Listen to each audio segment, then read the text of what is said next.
Comments none. Papers have been laid. Questions? Yes, Honourable Leader of the Opposition. Thank you, Madam Speaker.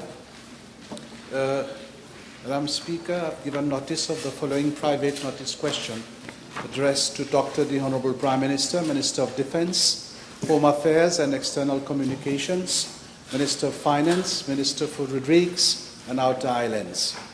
Whether in regard to the incidents which occurred at the Melrose High Security Prison on 17th July 2025, we will, for the benefit of the House, obtain from the Commissioner of Prisons, Police information as to if an inquiry has been carried out thereinto, and if so, indicate the one, nature of the incidents, and two, number of prisoners and police or prison officers injured therein, and B, National Human Rights Commission information as to whether the Commission has carried out an inquiry thereinto, and if so, indicate whether he has received any preliminary or report or final report from the above name. Thank you, Madam Speaker. Yes, Prime Minister.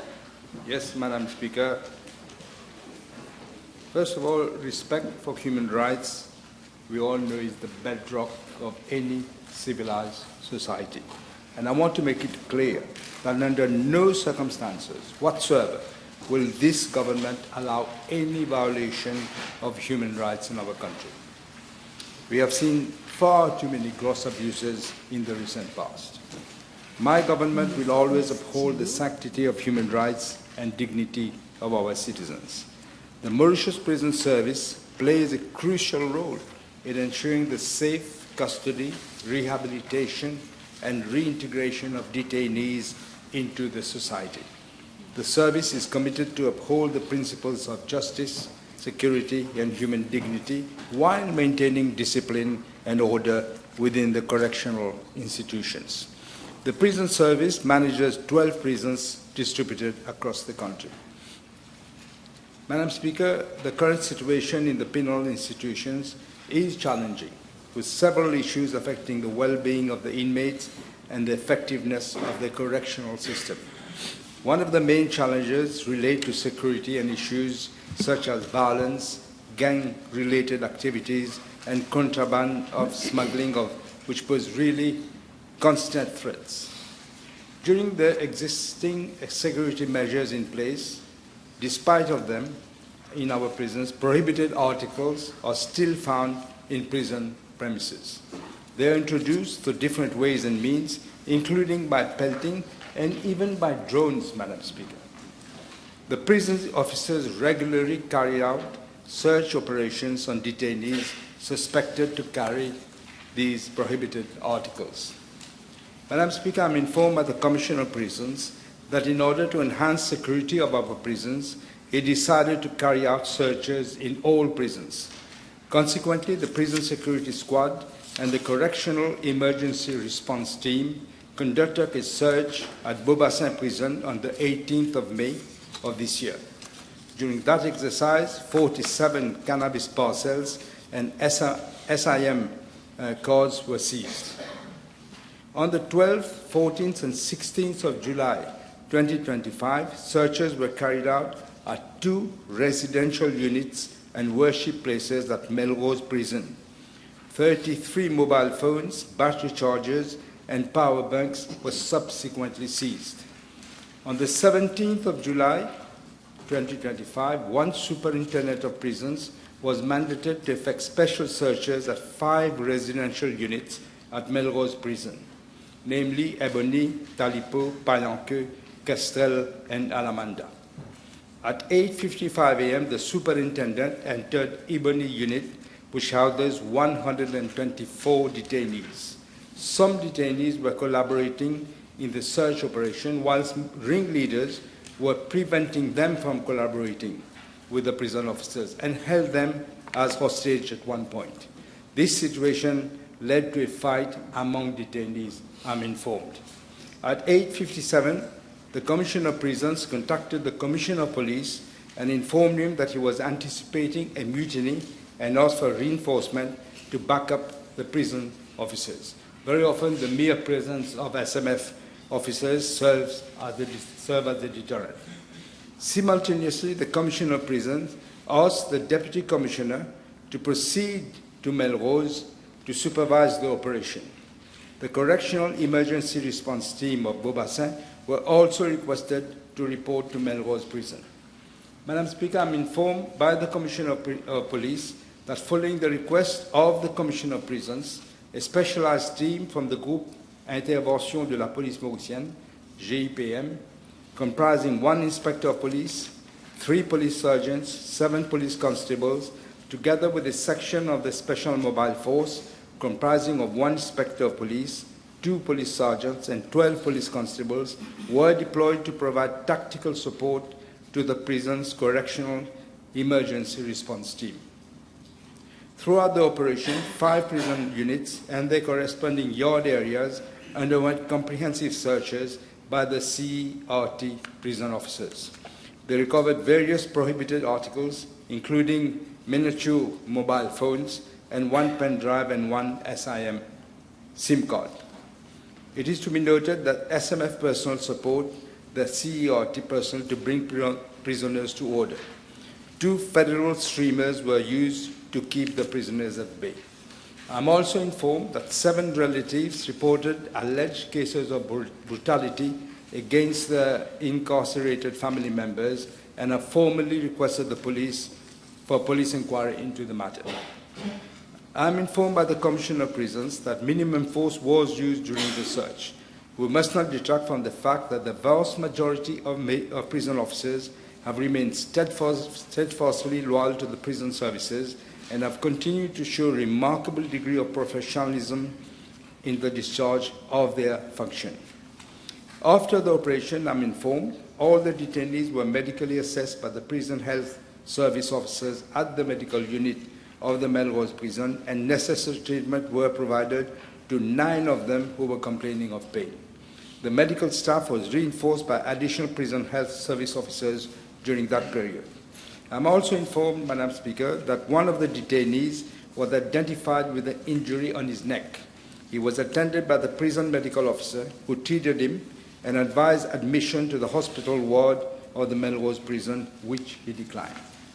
Madam Speaker, I would also like to remind the House that it was under my government in 2012 that within the National Human Rights Commission, the following divisions were set up: the Human Rights Division, the Police Complaints Division, and the National Preventive Mechanism Division. The National Preventive Mechanism Division was in line with the obligations of Mauritius under the optional protocol of the Convention Against Torture and other cruel, inhuman, or degrading treatment or punishment as the signatory state of the protocol. Madam Speaker, I'm informed by the chairperson of the National Human Rights Commission that on Friday, the 18th of July, the National Preventive Mechanism Division of the NHRC received a complaint from the father of a detainee at Melrose Prison to the effect that his son had been the victim of brutality at the hands of prison officers. I am further informed that the Commission met on Saturday, the 19th of July, and ordered an immediate inquiry to be undertaken by the National Preventive Mechanism Division. You will also note, Madam Speaker, that Section 7 of the Mauritius Constitution prohibits any act of torture or inhuman or degrading treatment. The National Human Rights Commission is vested with powers under the Protection of Human Rights Act to conduct a full-fledged inquiry where violation of Section 7 has occurred.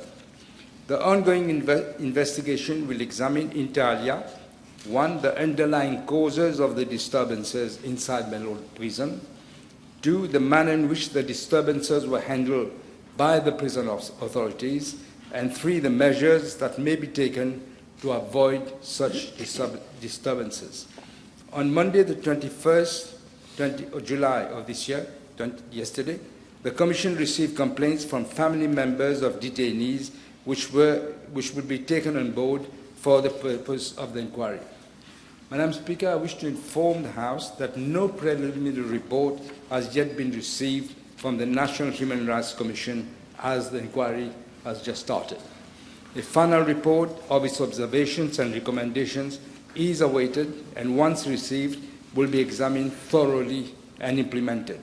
I also wish to inform the House that in line with our policy of transparency and accountability, I intend to make that report public. Madam Speaker, let me reiterate this government's deep-rooted commitment to promote full adherence to the principles of human rights underpinning the social fabrics of our society. When it comes to preservation of human dignity and upholding of human rights, we are guided by a philosophy of no compromise, and government will see to it that any behavior contrary to that philosophy will not be tolerated. Thank you, Prime Minister. You have a supplementary. Yes, thank you, Madam Speaker. I thank the Honourable Prime Minister for his reply, and I believe we all agree that a mutiny occurred in that high security prison on that day. And in light of this development, and in view that there were interventions of different sections of the police force and prison forces on that day, he gave details, but I want to know how many police officers intervened and how many prison officers intervened during that mutiny. I think I mentioned it, but I think I did mention it, but let me say, I have to give you the exact details.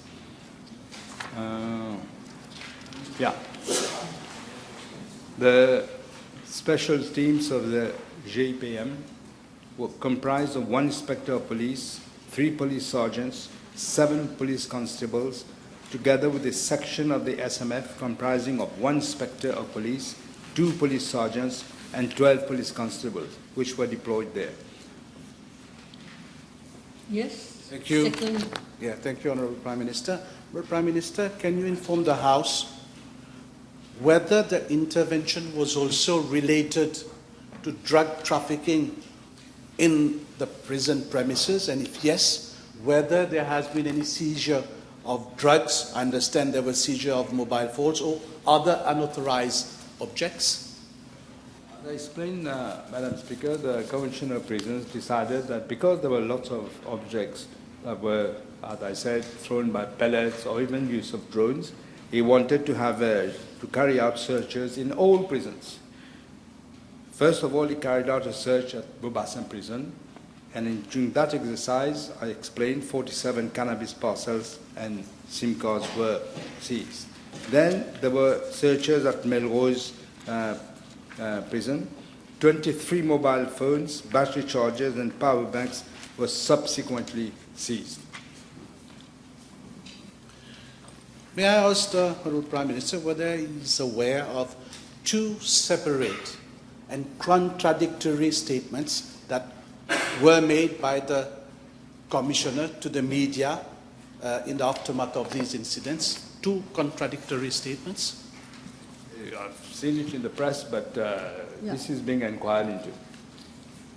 Yes. Fourth, your friend has asked also. Yeah. But you, May I ask the Honourable Prime Minister whether any inmates who were injured were transferred to a public hospital, and if yes, whether they were examined by independent medical professionals? They were examined by the medical doctor there. He treated them, and then he advised that they be transferred, but that prisoner refused. one prisoner. Yes. Fifth. Yes. I believe the Honourable Prime Minister is aware that one Mrs. Toria Prayag was reported to have visited that high security premises, and it was stated that she had no permission from the Human Rights Commission. Is the Honourable Prime Minister able to confirm that? In fact, I did inquire. She did go there on her own. I think it was in good faith. She's a former journalist. She decided to go there and to look for herself what has happened, and she has briefed the Commission on what she observed. I do understand, Honourable Prime Minister, that the person was there, she wanted to help. But if you refer to the Reform Institution Act of 1988, it is clearly stated who can enter the prison premises from the Human Rights Commission. In fact, the leader of the opposition is right. It is very strict, but she went there as I think her instinct as a former journalist, she went there and she observed, and she has been called to by the chairperson of the National Human Rights Commission to explain, and she has given a report. Can I ask the Honourable Prime Minister what immediate measures will be put in place by the authorities to prevent such incidents in the future, and also, as he stated, to ensure that the fundamental rights of detainees are respected within our correctional system, Madam Speaker? We are taking the measures as I mentioned. In fact, this is not the first time. In 2020 also there was a mutiny there, and so it's not the first time. The same sort of things with the SMF and all this were there. But we will wait for the report, and then we will, but we are taking steps at the moment, but we'll have to wait for the report. Yes? Yes. Can the Honourable Prime Minister confirm now whether the families of the injured detainees have been fully briefed of the situation of the detainees by the prison authorities? I know they've met the members of the National Human Rights Commission, and they must have been briefed. They have made complaints, and the National Human Rights Commission is looking into those complaints. You have one last? Yes. Oh, okay, then you do your last. Okay. The first question. Thank you, Madam Speaker. Madam Speaker, in light of the fact that Ms. Prayag went there, and I think it's commendable that she did, is the Prime Minister prepared to review the legislation so as to allow spontaneous visits to ensure that we hear both sides of the story, which we are hearing now? One side from the Commissioner of Prison, one side from Madame Prayag. Is she prepared to review that aspect of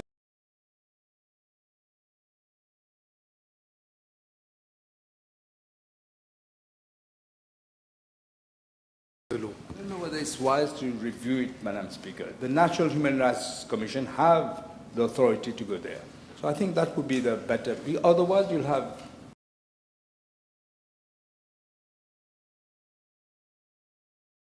hundreds of people wanted to, you can see what chaos might happen. But in this case, if I understand well, because it's one of my favorite subjects, she is a member of the National Human Rights Commission. She's not just a journalist. Yes.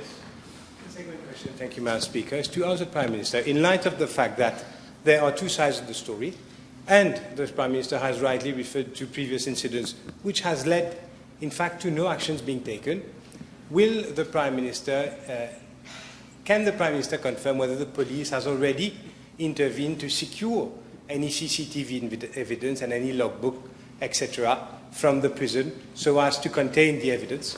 That was one of the first questions I asked. I want to make sure that, unlike what happened with the previous government, don't come and tell me the cameras were not working or switched off. In fact, the Commissioner of Prisons has secured all the cameras which were working. There are 550 cameras in all. I think Yes, Leader of the Opposition. In all, I'm saying. But all the cameras have been secured, and the National Human Rights Commission will be able to visualize the films.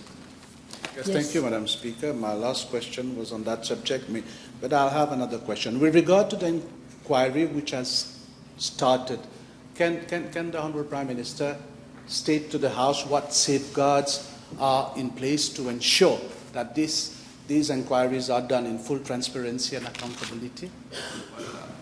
The National Human Rights Commission are doing the inquiry. I will have let them do the inquiry. The people we have put there, which are very independent, we'll see what happens. The former DPP is the head of the National Human Rights Commission, so I expect I will get a proper report. Thank you, everybody. Now questions addressed to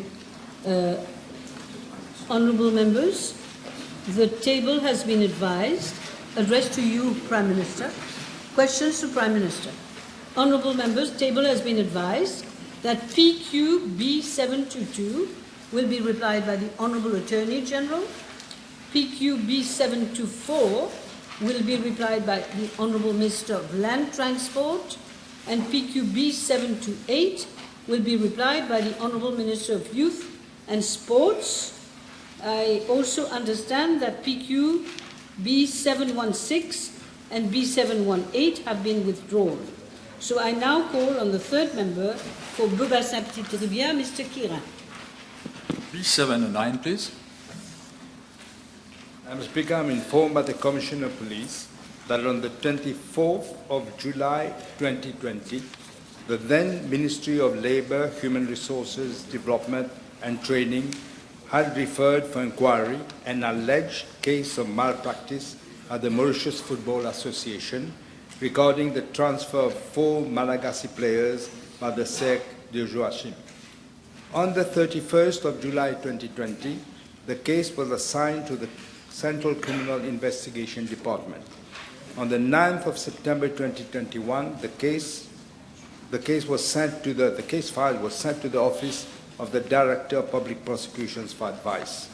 On the 7th of April 2022, the Office of the Director of Public Prosecutions advised that no further action be taken and the case was filed. Madame la Présidente, j'ai bien compris la réponse de l'honorable ministre, mais vu que... du Premier ministre, pardon, excusez-moi. J'ai bien compris sa réponse, mais le fait que ce cas a été sanctionné par la Fédération internationale de football et que et la MFA et le Cercle de Joachim ont eu à payer une amende de 10 000 francs suisses en 2021. Est-ce que le Premier ministre ne pense-t-il pas qu'on devrait, vu qu'il y a eu effectivement malpractices, est-ce que ce cas ne devrait pas être référé à nouveau à la police pour être une enquête additionnelle, supplémentaire, pour faire la lumière vraiment sur ce qui s'est passé, puisqu'il y a eu malpractices? I understand what the honourable member is trying to say, but the DPP had looked at all the evidence or whatever and decided that the case should not go ahead.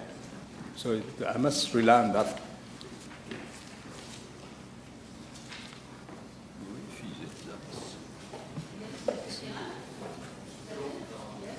Okay. Honourable second member for Vieux-Grand-Port and Roosevelt, Mr. Seaburn. Thank you, Madam Speaker. It's question B/710, please. Madam Speaker, the gross economic mismanagement by the previous government during the past decade has severely undermined our macroeconomic fundamentals. So we all know this. It has led, among others, to a sharp depreciation of the rupee and an increase in the inflation rate and therefore the cost of living. In fact, in December 2014, the average exchange rate stood at 31.97 rupees against the US dollar. By October 2024, that is practically 10 years later, it had risen to 46.64 rupees per US dollar, reflecting a depreciation of the rupee by 46%. This significant depreciation of the Mauritian rupee has had far-reaching economic consequences. On the domestic front, it has intensified inflationary pressures and therefore raised the prices of goods and services. Inflation surged to a peak of 11.3% in February 2023, marking it was the highest level for 3 decades, 11.3%. Between December 2014 and October 2024, consumer prices in Mauritius increased by a dramatic 43.3%. On the external front, the depreciation of the rupee has contributed in the widening of the trade deficit, which stood at a high of 180 billion rupees, equivalent to 28.2% of GDP in 2023. It deteriorated further in 2024, rising from 180 billion to 207.8 billion, that is 29.9% of GDP. And this reflects the growing imbalances between imports and exports. Madam Speaker, as I've said on numerous occasions in this House, the dire economic situation we face today is the direct consequence of the gross mismanagement of the economy by the previous government. It reflects a striking level of amateurism and incompetence in the handling of the country's economic affairs, exposing a troubling lack of foresight and, as I said, competence.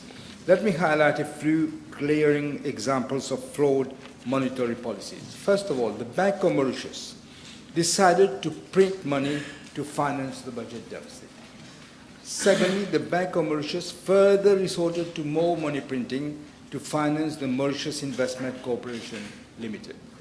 Overall, the Bank of Mauritius injected a total amount of 180 billion rupees of liquidity in the banking system. As a result of this excess liquidity, the banking system surged, the excess liquidity surged dramatically and unprecedented to 90 billion in August 2023 alone. This led to the depreciation of the rupee and, of course, intensified inflationary pressures within the local economy.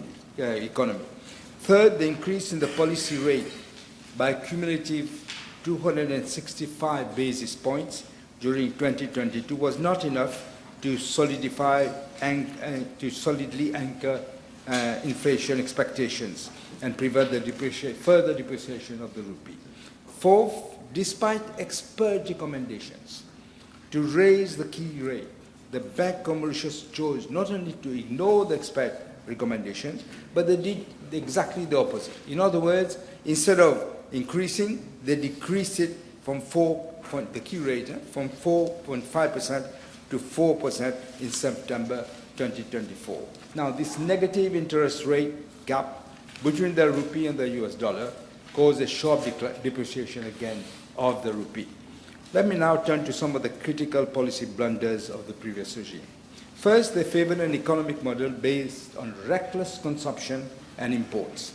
Such a model built on a short-term gains rather than structural resilience was inherently unsustainable and ultimately detrimental to our economic stability.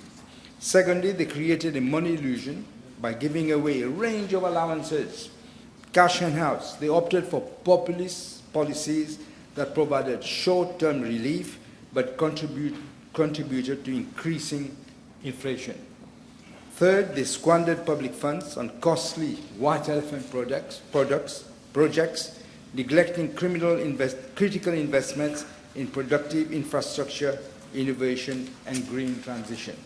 Fourth, with the reckless spending, they increased the budget deficit and brought public sector debt to 90% of GDP in June 2025.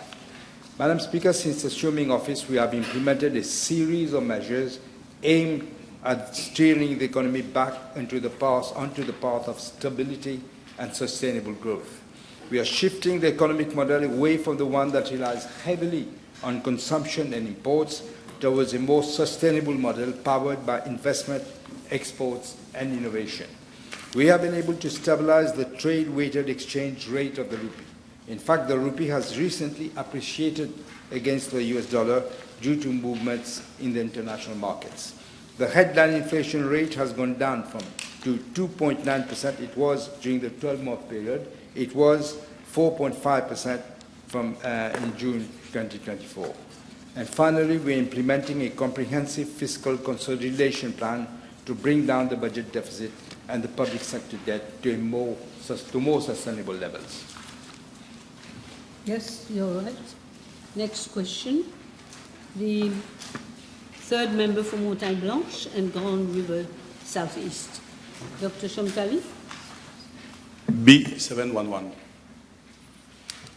Madam Speaker, the Mauritian Diaspora Scheme has been set up in 2015 to attract members of the Mauritian diaspora back to Mauritius to participate in the economic development of the country. The Mauritius Diaspora Scheme, which is managed by the Economic Development Board, requires an eligible member of the Mauritian diaspora who wishes to return to Mauritius as self-employed to invest at least 250,000 rupees either in his own name or as a one-person company in a field of activity which is deemed to be scarce, innovative, or strategic.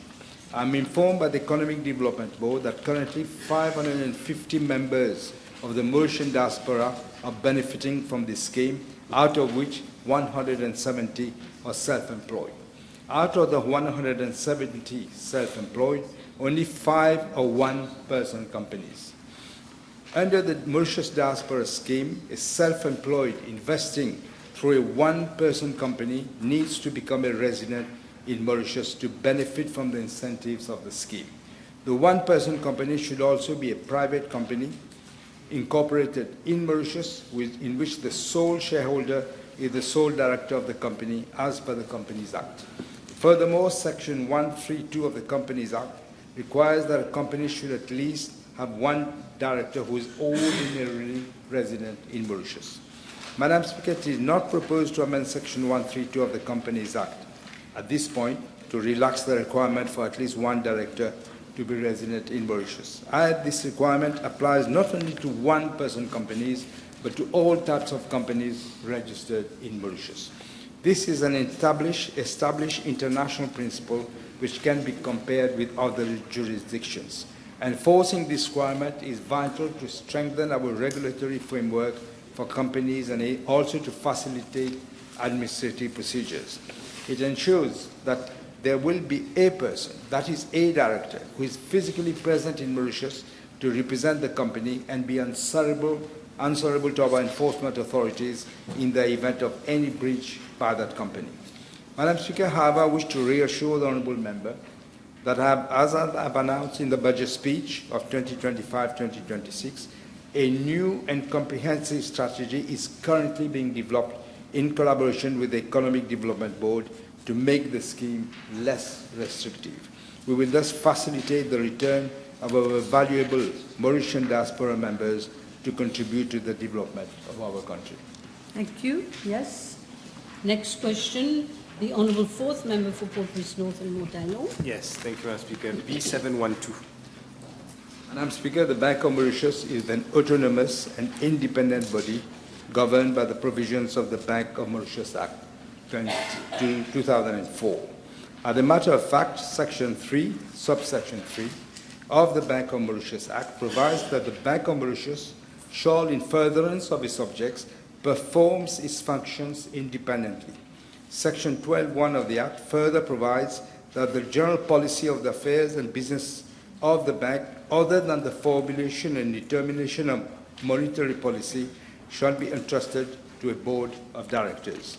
Therefore, Madam Speaker, in addition, Section 12.3 of the Act provides that the board shall not be subject to the direction or control of any other person or authority in the exercise of its functions.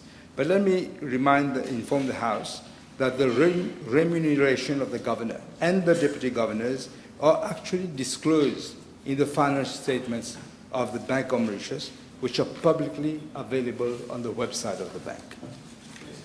Yes. The question had also asked, first of all, I take note that the Prime Minister will not provide these details to the House.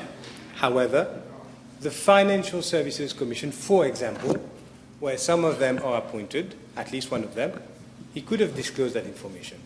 Let me nonetheless ask the Prime Minister whether he is prepared to consult the Bank of Mauritius for a review in the name of keeping foreign currency in Mauritius, the astronomical figures of per diem that is paid to the governor, for example, when he travels, which amounts to $1,400 apparently, and $200 for entertainment allowance, 73,000 rupees, but paid in dollar. Is that something that he's prepared to review? That is not part of the question, Madam Speaker. And I did say that if you want to get all the information, it's on the financial statement of the Bank of Mauritius on its website. Okay. Next question. The Honourable First Member for Savane and Black River, Mr. Balaj. Thank you, Madam Speaker. B713. Madam Speaker, in regards to Part A and A1 of the question, I'm informed by the Commissioner of Police that between 2020 and the 18th of July 2025, 117 drug cases have been detected in the West Coast, leading to the arrest of 163 suspects, of whom 146 are Mauritian nationals and 17 are foreign citizens. As for Part A2 of the question, I'm informed that inquiries are in progress in all these cases.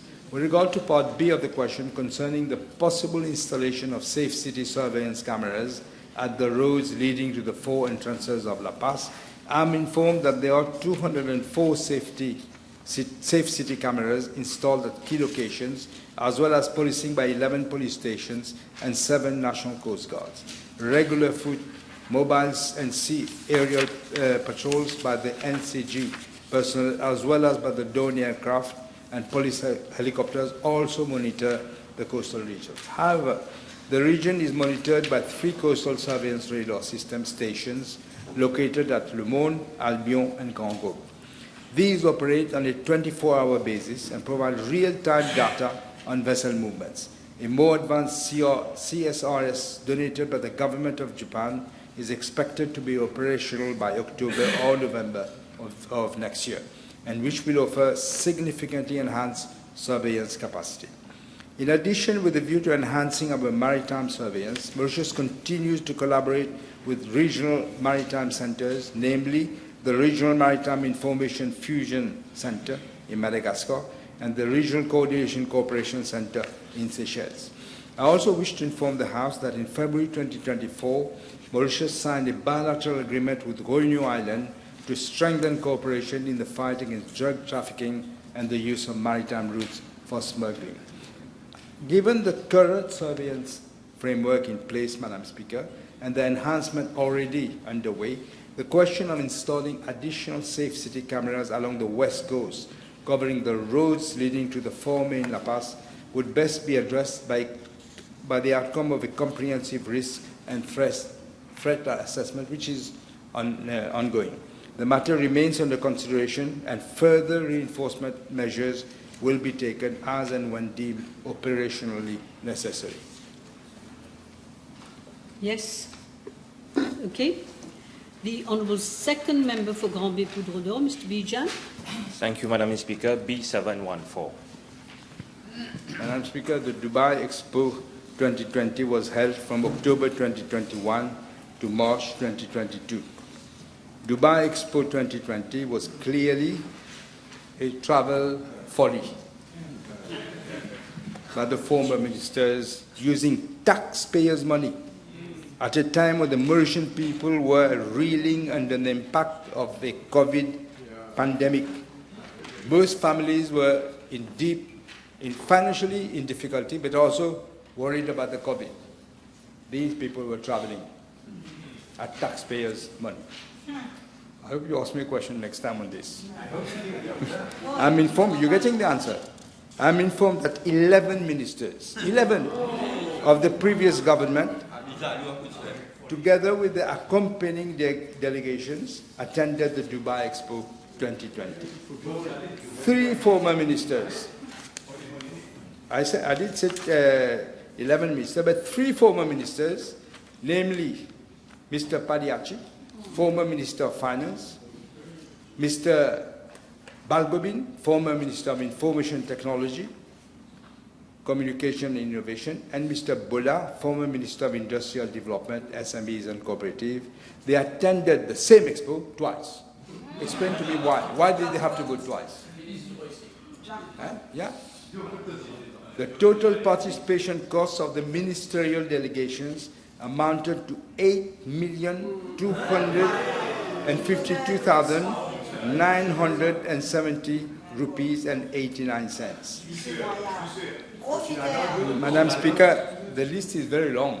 It would take a longer time. I think it's better to table the list together with the duration of the stay, the per diem and other allowances drawn.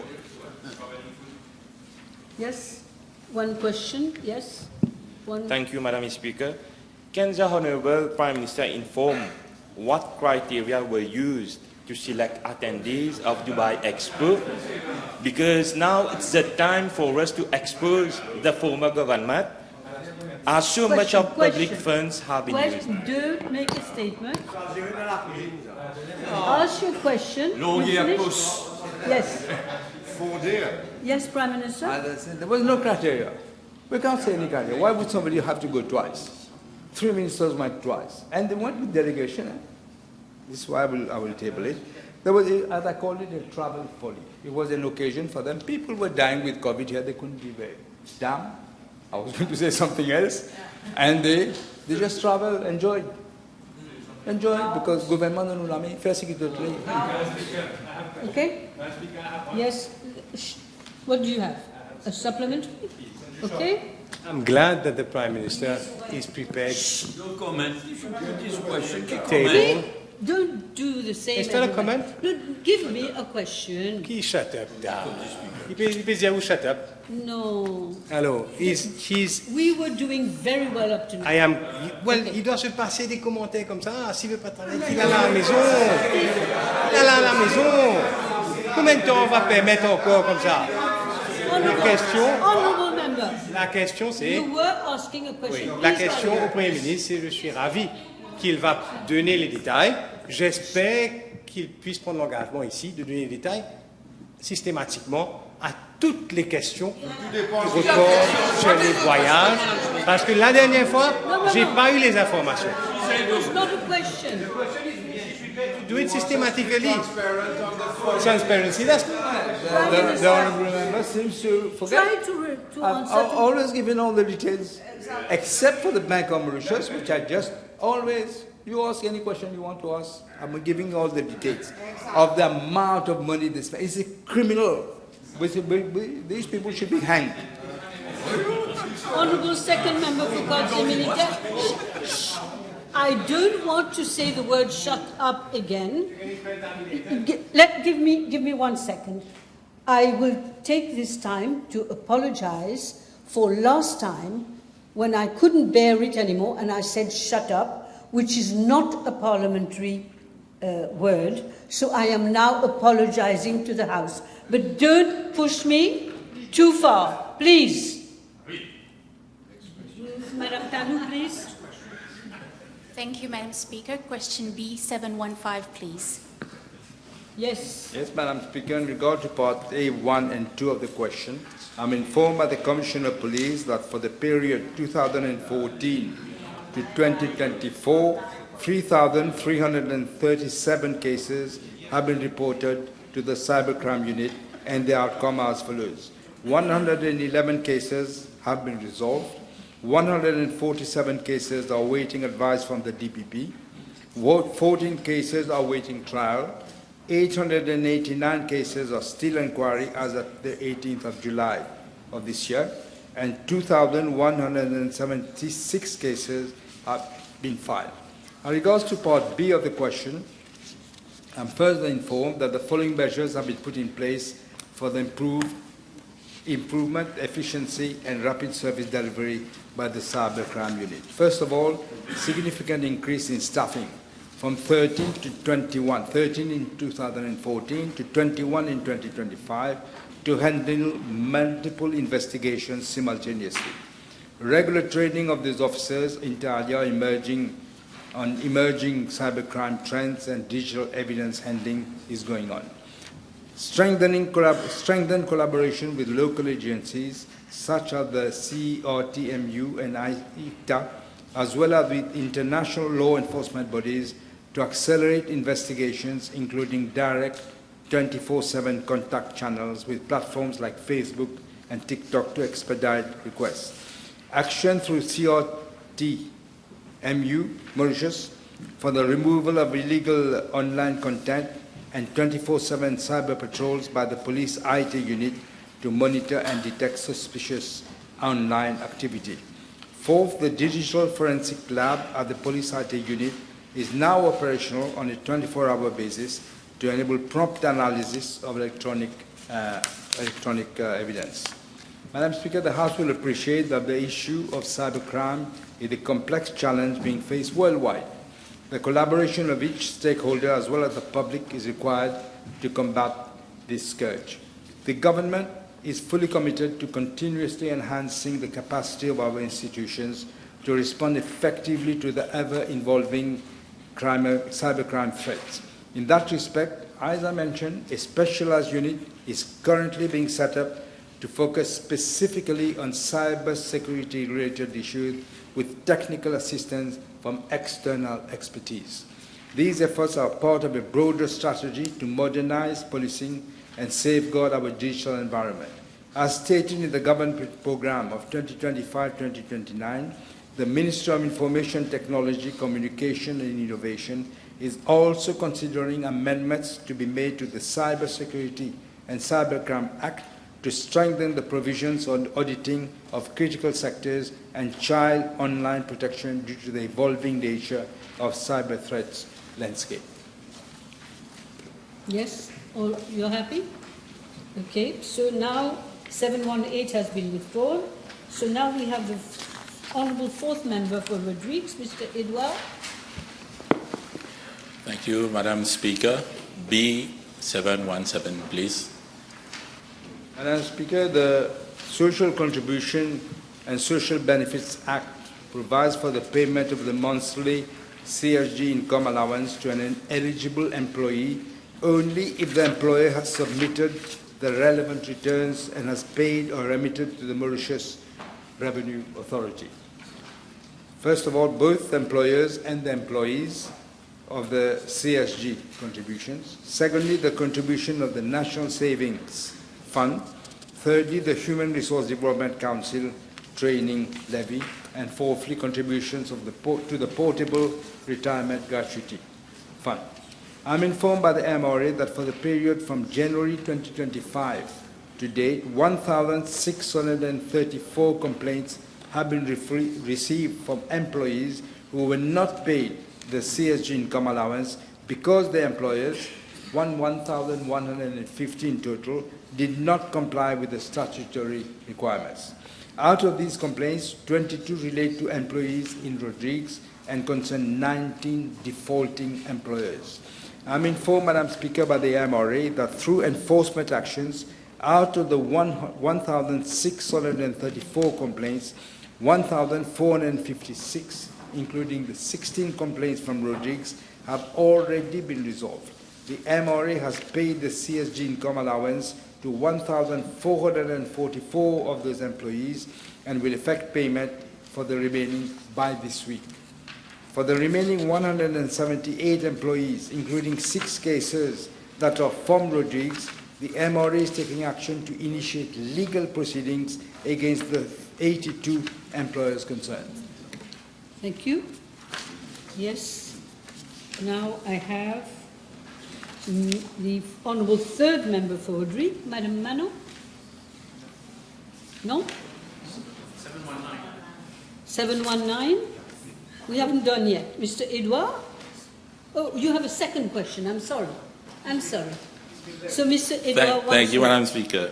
B719. Okay. There was one which was withdrawn, so I was lost. Madam Speaker, with regards to the water sector, the Government of Mauritius has signed the following agreements with the Agence Française de Développement since 2019. To date, first, a technical assistance of 600,000 euros signed on the 5th of September 2019 to support the water sector in Mauritius and Rodrigues. Under this assistance, the Rodrigues Water Resources Strategy and Priority Action Plan were developed, among others. Second, a technical assistance of 1.3 million euro signed on the 26th of February 2024 for a study in Rodrigues on the depth and the volume of freshwater aquifers for the development of new boreholes. Third, a technical assistance of 800,000 euro was also signed on the 26th of February 2024, out of which 462,640 euros were for the development of a strategy for rainwater management and flood risk prevention on the island of Rodrigues, and the remainder to develop a strategy for the improved capacity absorption in Mauritius. Madam Speaker, on the 1st of December 2023, the Government of Mauritius also signed a sector budget support loan agreement with AFD for reform in the water sector in Mauritius and Rodrigues. The quantum of the loan is 200 million euro. This sector budget support, the loan, is coupled with a grant of 2 million euro, and this grant is being used to finance the elaboration of a water policy for Mauritius improving water quality in Rodrigues, and a technical advisor providing support to the Ministry of Energy and Public Utilities and the Rodrigues Public Utility Corporation. With respect to the projects earmarked under this loan assistance, I would like to highlight that the loan from AFD is a sector budget support loan. The financing from a budget support loan is not earmarked for specific projects. Accordingly, the proceeds of the loan are directly credited to the consolidated fund and contribute to the financing of various projects and programs in the water sector, both for Mauritius and Rodrigues. As per sector budget support loan agreement, disbursements are linked to key performance indicators in the water sector, again for both Mauritius and Rodrigues. So far, 105 million euros have been disbursed under this loan agreement.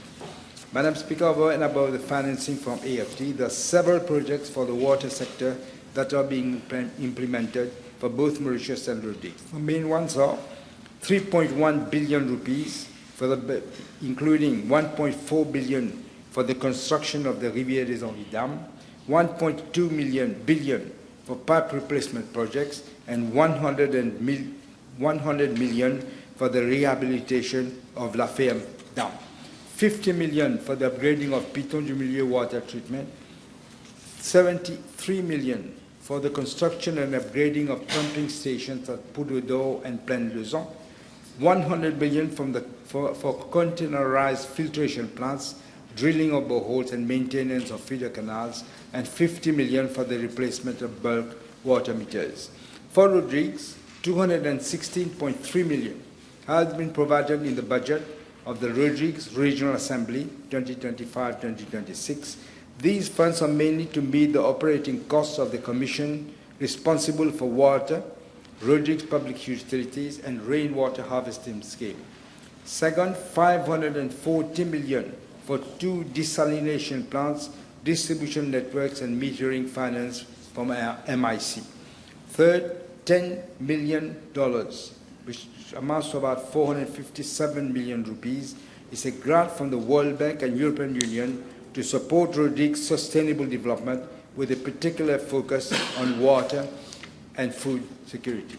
Let me reassure the House, Madam Speaker, that we are not leaving Rodrigues behind, not at all. Over 1 billion rupees have been earmarked for the water sector for the next 2 financial years in Rodrigues. Thank you very much, Prime Minister. Time is now up. I will give a list of all the PQs that have been withdrawn. 7B 725, 726, 727, 729, and 721. Thank you. Now I'm calling PQs for ministers. The Honourable Third Member for Port-Pice North and Montaignon, Mr. Kazan. Thank you, Madam Speaker. PQ B730, please.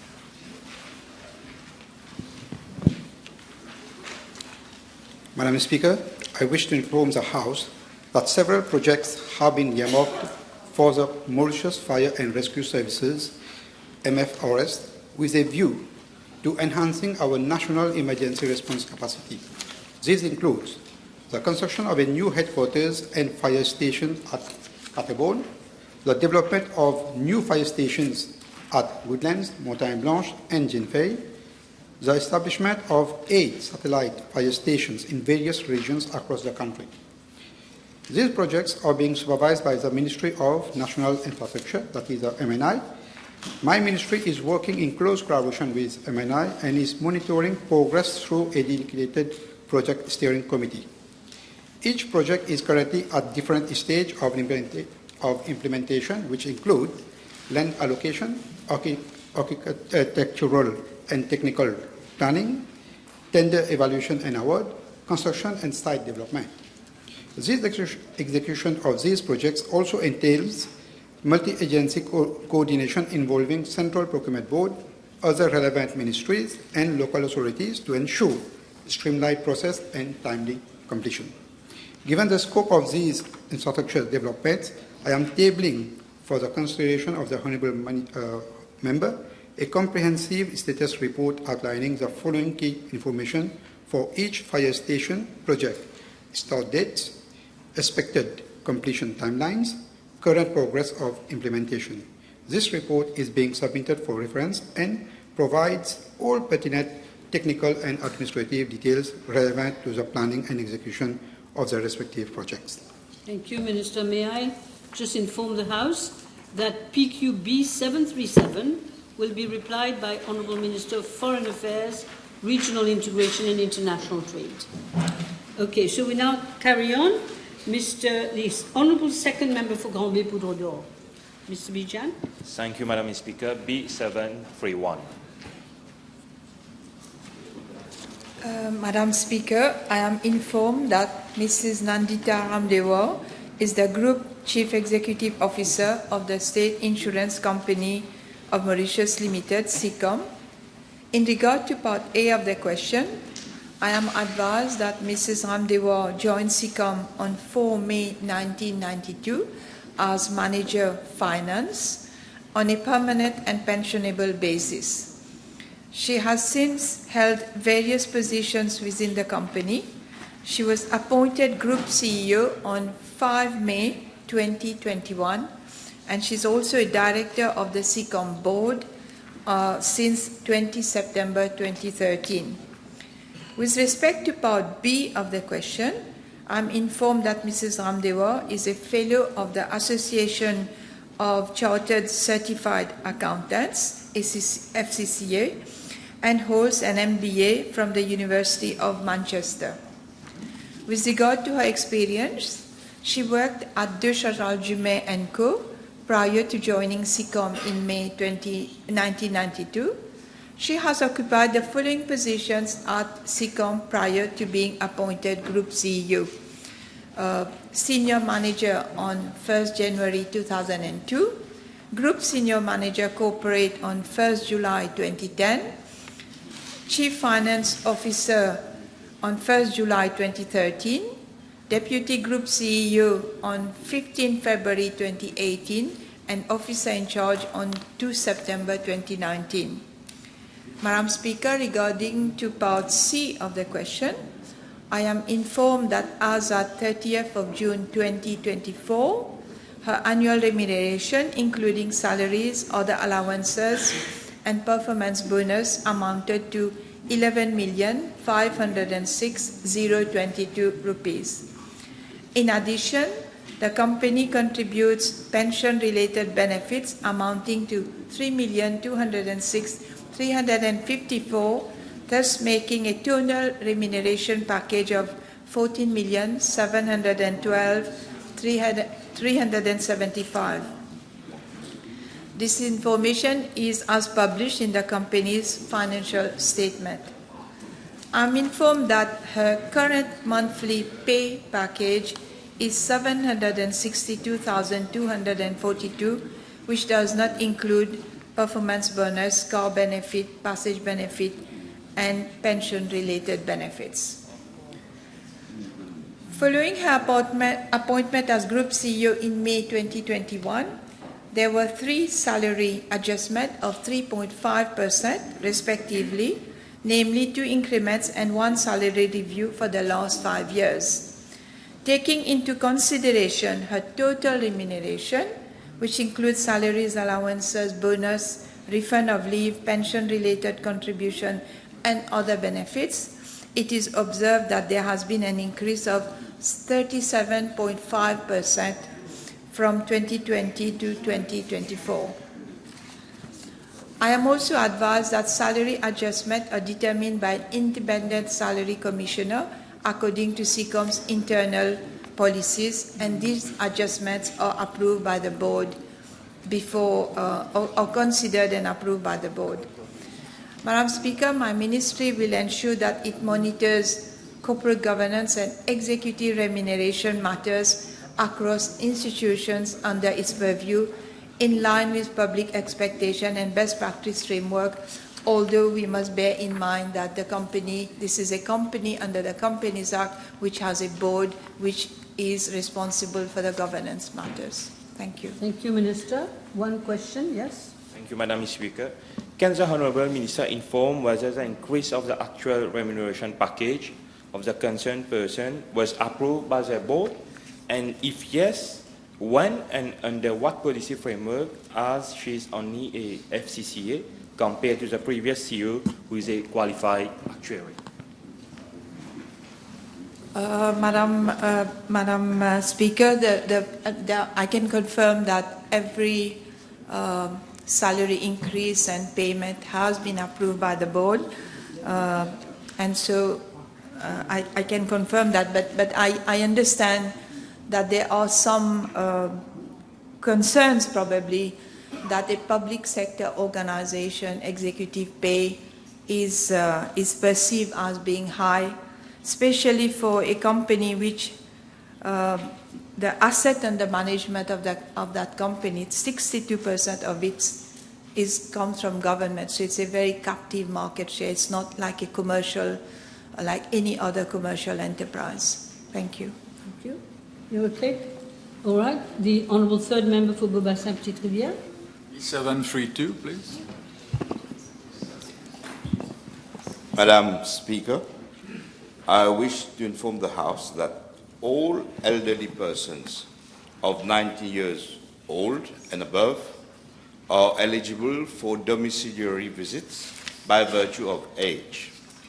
Secondly, all persons aged 0 to 89 years who need constant care and attention of another person, including bedridden persons who are in receipt of a carer's allowance, are also eligible to domiciliary visits. With regard to Part A of the question, I am informed that as at July 2025, 4,836 persons aged 90 years and above are eligible for domiciliary visits affected by medical practitioners of my ministry. Secondly, 24,745 persons who are aged 0 to 89 years and also beneficiaries of carer's allowance are eligible for the domiciliary visits affected by medical practitioners of my ministry. With regard to Part B of the question, I am informed that as at date, there are 352 medical practitioners working on a sessional basis contract at the medical unit of my ministry who carry out monthly domiciliary visits to eligible beneficiaries.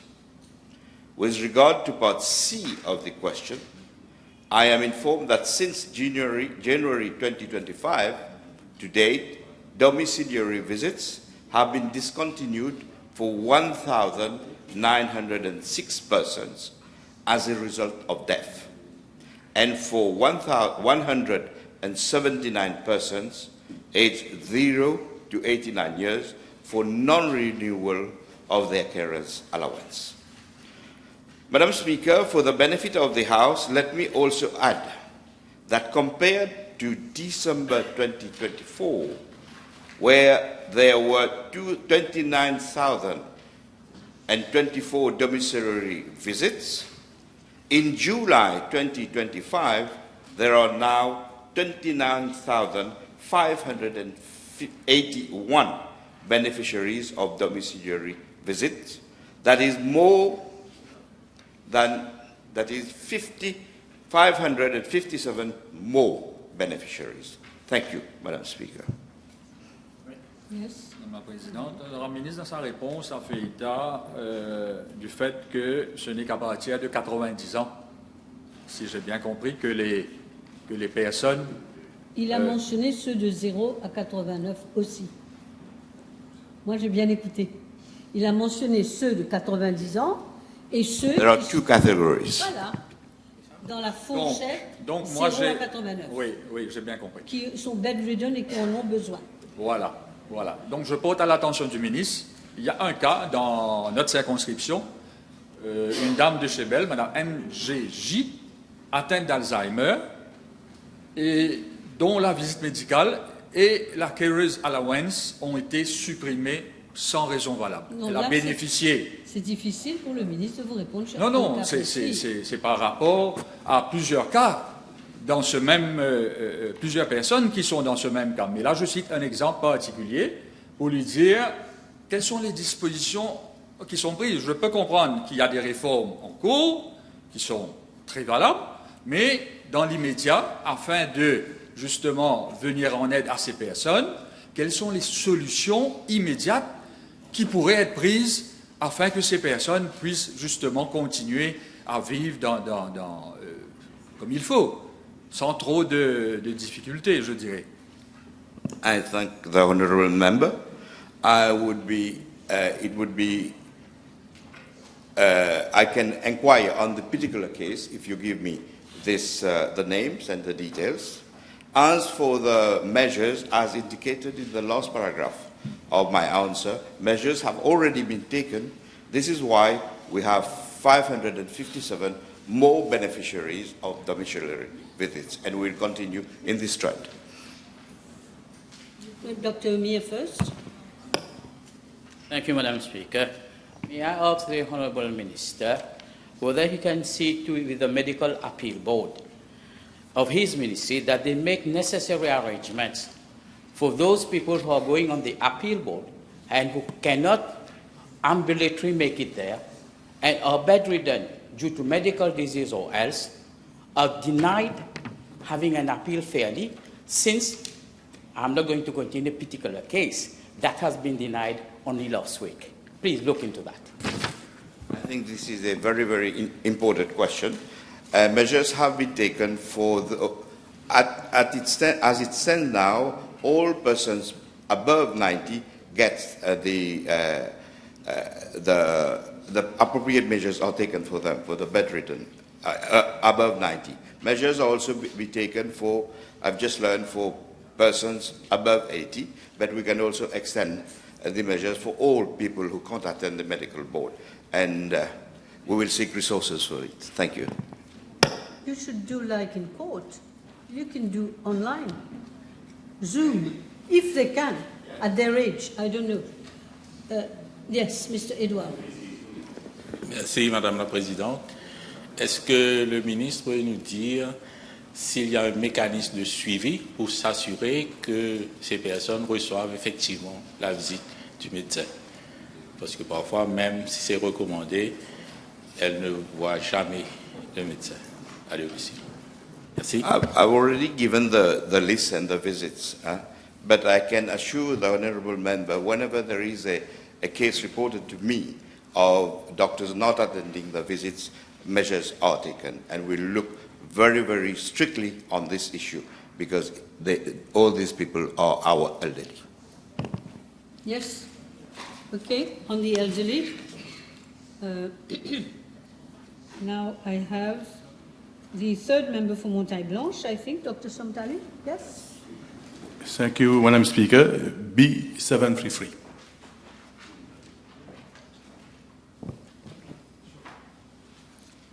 Madam Speaker, with your permission, I will reply to PQ B733 and B742 together as they pertain the same subject matter. The purpose of the small community projects is to upgrade and maintain infrastructure falling under the jurisdiction of the local authorities. As I mentioned, the House in my reply PQ B677 on 15 July 2025, the football ground at Ernest Florent has been cleared. 6 out of the 12 floodlights are not functionable thereat. The District Council of Flack has informed that works are being undertaken by in-house labor and are expected to be completed by 7 August 2025. The ground wiring is being replaced by overhead wiring. There are currently no toilet facilities thereat. I have been advised that the Council is presently carrying out a survey as regards construction of public toilets in 23 regions under its jurisdiction. It is expected that the estimated cost would revolve around 46 million rupees for the construction, thereof under a design and build model. As regard to Olivia Football Ground, I am informed that it is in a good state except for the lighting system. The floodlights are currently being replaced This replacement could not be undertaken earlier in view of lack of funds. Toilet facilities are available at the village hall, which is adjacent to the football ground. A proposal for the construction of a covered garden, including fencing and installation of profilage, has been submitted for consideration to my ministry at an estimated cost of 10 million rupees. Madam Speaker, with regard to the Bramston football ground, the House may wish to note that the Council is currently undertaking the construction of a cloakroom with toilet facilities under the Indian grant assistance to a tune of 1.9 million rupees. The project has already started and will be completed by 31st August 2025.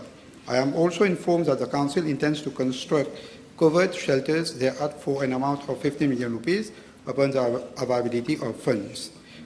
Repairs work are currently ongoing for the football ground regarding the lighting system. The work would be completed by this week.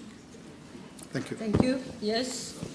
The Honourable Second Member for Vieux-Grand-Port. Thank you, Madam Speaker. Is question B/734, please. Thank you very much, Honourable Member. Madam Speaker, since 2021, sandalwood is listed as a protected plant in the Forests and River Reserves Act. As such, the Forestry Service and the National Plant Protection Office regulate the exploitation and export of sandalwood.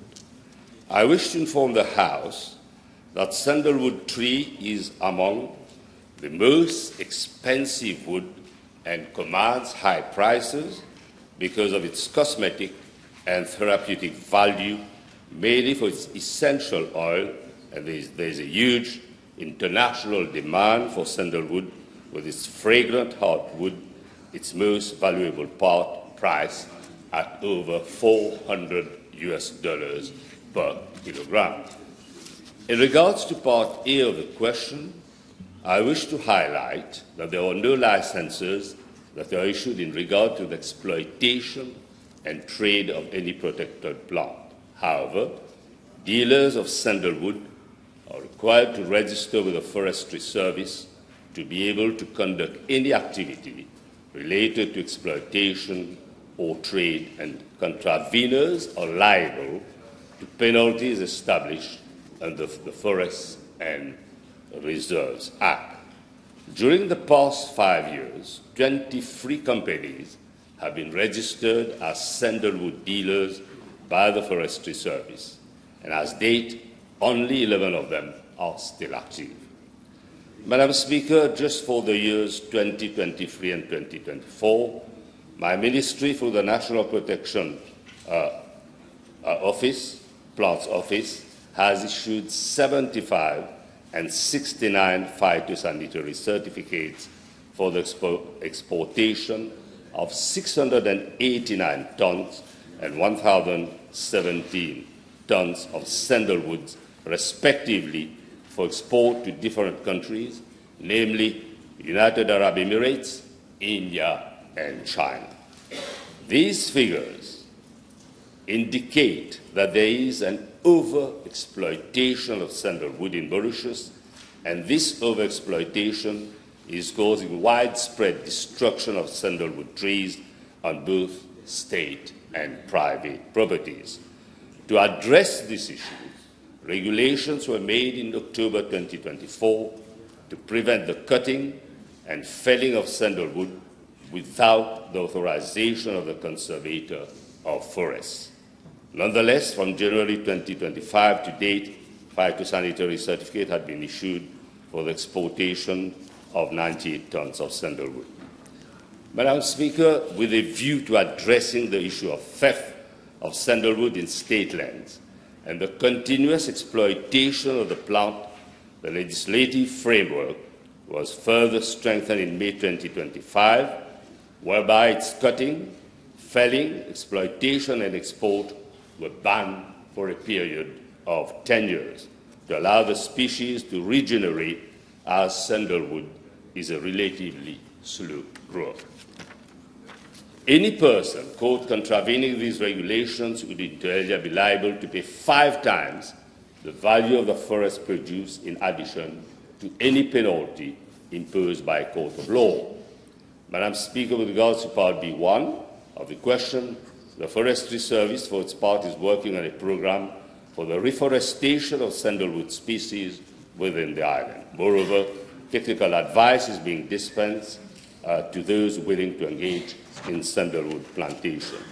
As for part B2, in order to enforce the regulations banning the exploitation and trade of sandalwood, regular patrols within state land and reserve are being carried out by the Forestry Service, and the assistance of Special Mobile Force and Police Force is sought as and when required.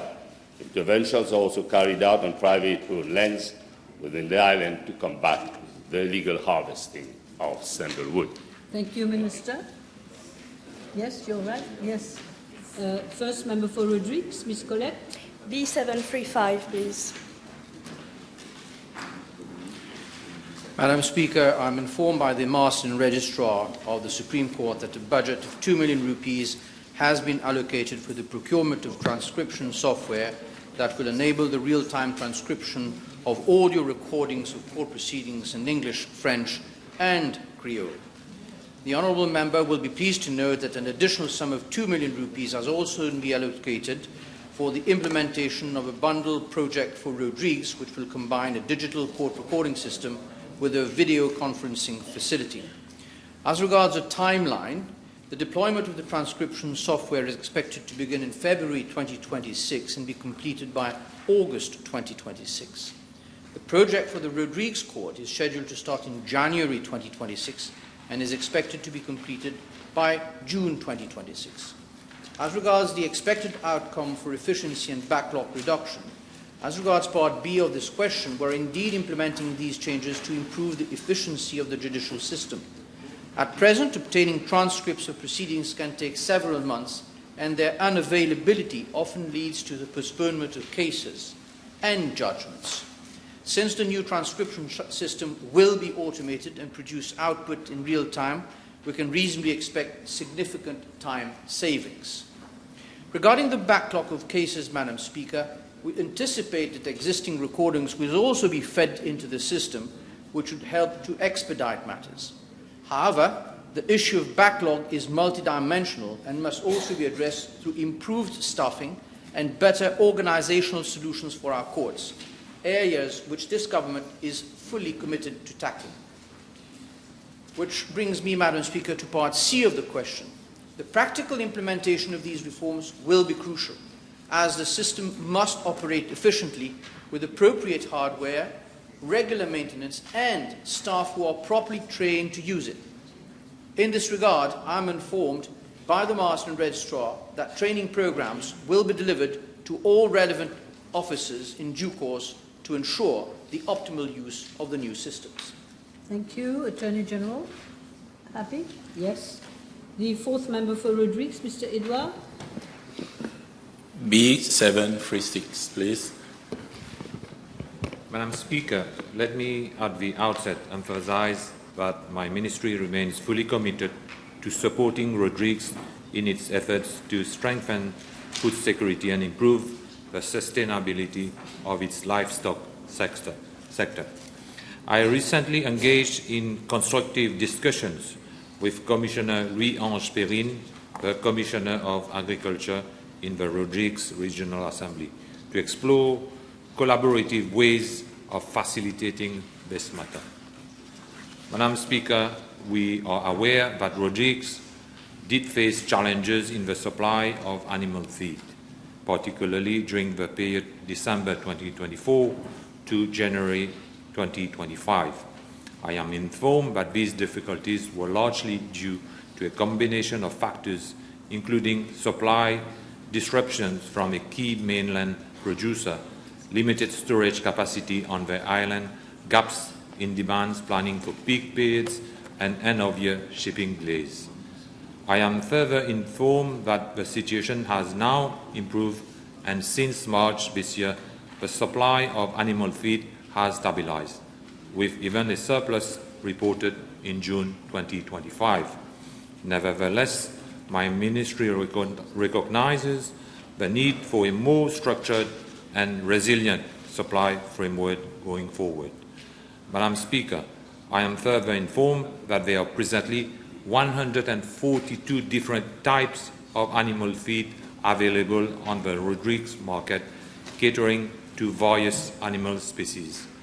With your permission, Madam Speaker, I will table the list of these 142 types of animal feed. This diversity, while reflecting on the needs of local livestock, present certain logistical challenges in terms of importation and storage, which would require a more coordinated and streamlined approach. In this context, my ministry, in collaboration with the Rodrigues Regional Assembly, will explore all possibilities.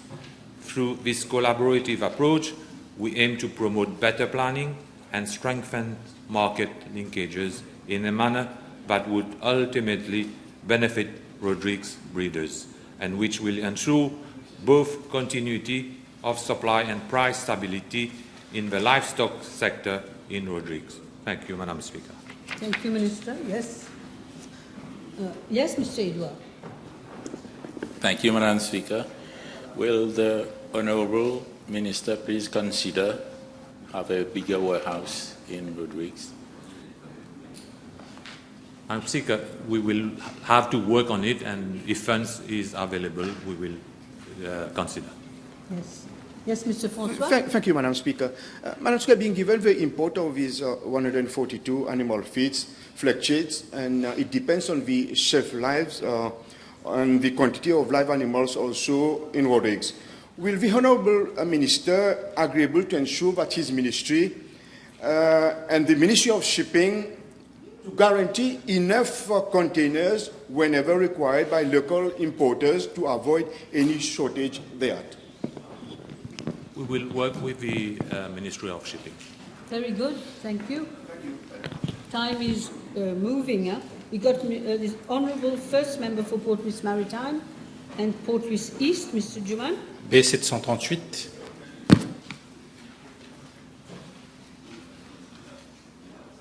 Madam Speaker, I'm informed that a plot of land of an extent of approximately 2,600 square meters at Rosebois has been vested in my ministry in June 2018 for the construction of Rosebois Community Health Center. The specification, tender drawings, bills of quantities and cost estimates were prepared by Hospital Services Consultancy Corporation Limited in December 2019. After the first bidding exercise carried out in July 2019, the contract was awarded to AWL Trading and Contracting Company Limited for the sum of 39,069,190 rupees 50 sous. However, as the latter didn't submit a performance security as laid down in the conditions of contract within the specified time frame, the award was cancelled in February 2020. Subsequently, a second bidding exercise was undertaken in August 2020, and the contract was awarded to Ganesan Construction Limited in February 2021 for an amount of 36,237,936 rupees. The contract was signed on 28 May 2021, and the duration of work was 300 calendar days as from handing over the site. However, due to illegal squatters, the site could only be handed over to the contractor on 24 August 2021. The start and completion dates were set for 7 September 2021 and 4 July 2022 respectively. Since the start, the progress of work of contractor was very, very slow, and several warnings were issued to him. As no improvement in the progress was noted, and on the advice of the consultant, the contract was eventually terminated on 22nd May 2023 in line with the conditions of the contract. The performance guarantee of an amount of approximately 3.7 million was forfeited. The total percentage of work completed was approximately 8%, for which an amount of 2,746,415 rupees has been paid to the contractor. Subsequently, the consultants of the project were requested to assess the remaining works and prepare cost estimates. The consultants initially submitted a cost estimate of 50.5 million. However, some essential components such as boundary wall, gates, lift provisions, and general and contingency were omitted. My ministry therefore requested the consultant to review the scope of work and the cost estimates.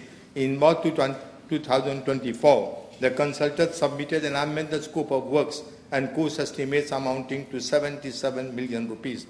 However, the Ministry of Finance requested my ministry to review the requirements with a view to bringing down the cost of the project. Madam Speaker, the consultant is at present in the process of reviewing the concept design before proceeding with detailed design and drawings. My ministry has approached the Ministry of National Infrastructure to advise on the way forward. Thank you. Yes, Mr. Jamal. Honourable Minister, thank you. By when can we expect the work to start? By when we can expect through your consultant, constructors, etc., by when we can expect the work to start on site?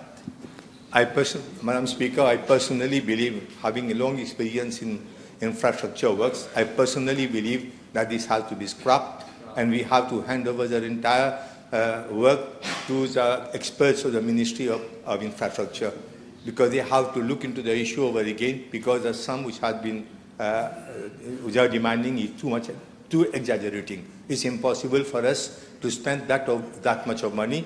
That is the reason why I personally believe that you have to hand over the matter to the Ministry of Public Infrastructure. So you can't give a time frame? No. Yes. May I request the Honourable Minister to clear the bushy land there, because the site there is bushy. Can you clear there? So I'll look into the issue. We'll try to have the site cleared. But I personally again believe that it is too much exaggerated. The consultants are exaggerating. I'm clear. Okay. I don't know if we can do within 3 minutes. The next question, we can try. Let's try. Okay. Honourable second member for Savan and Black River. Speaker, please. B739, please. Okay. Minister of Local Government. Yes. Madam Speaker, I am informed by the District Council of Savan that the project titled Construction of New Market Fair at Chemin was initiated in October 2021 with a contract value of 125 million rupees inclusive of VAT. The project, which includes a double-story office building, mechanical and electrical works, and external site and drainage works, is currently 98% complete. The only remaining works concerns asphalting along the stormwater drain at the periphery of the site. These works are scheduled to be finalized by September 2025. Upon completion, the Council's consultant will prepare the final accounts. As regard to the proposal of the installing solar photovoltaic PV panel at the new market fair, I am informed that this initiative was put forward by the Honourable Member in February 2022 during his tenure as District Councillor. The proposal was referred to the Mechanical and Electrical M&E consultant for a feasibility study. The consultant confirmed that it was technically feasible to install a 5 kilowatt system comprising 17 PV panels on the roof at an estimated cost of 525,000 rupees.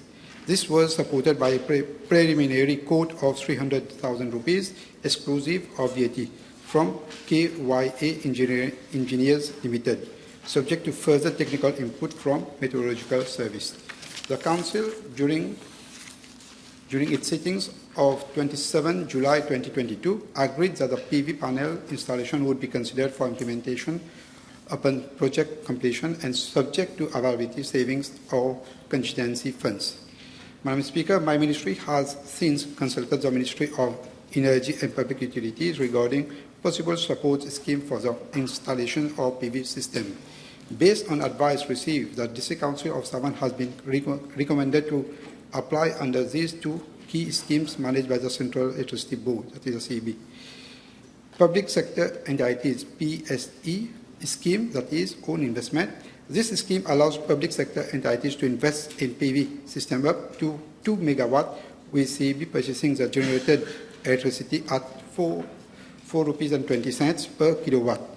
The energy bill of the entity is credited accordingly. The capacity is capped at 150% of the entity annual energy consumption. And secondly, CEB public building solar project, that is free installation. Under this scheme, Madam Speaker, CB installed a free PV system up to 50 kilowatt, funded 27% by the Green Climate Fund and 73% by the Ministry of Finance, refundable over 20 years. The installation cost is recovered via deduction from the PSC monthly electricity bill. The tender for this scheme has already been floated with a closing date set for 20 August 2025. I am further informed that the District Council of Savannah has already submitted 4 applications under the CB Public Building Solar Project for PV installation at the Council Head Office and 3 village hall. The Council may now consider applying under either of these 2 schemes for the Chemin Grenier Market Fair once the construction is completed and the defect liability period expires around September 2025.